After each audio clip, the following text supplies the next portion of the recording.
Hello everyone, so in this video, I'm going to be showing you how to make Ghibli style artwork in ChatGPT.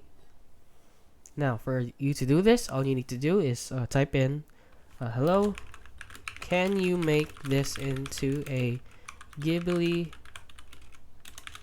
style artwork or drawing? Now enter in your picture right here. I just pasted my picture, but also you can also add it from here, upload from your computer or anything. So take note, this will take some time to load, and I'll just skip to the part where it loads. So I'm just gonna click on enter here, and as you can see, it is loading.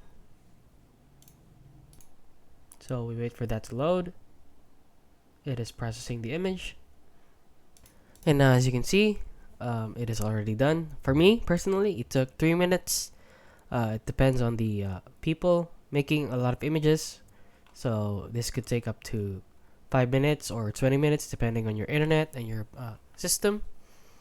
And as you can see right here, this is the base picture, and this is the Ghibli style artwork, and that is it. That is how you create your Ghibli style images in ChatGPT.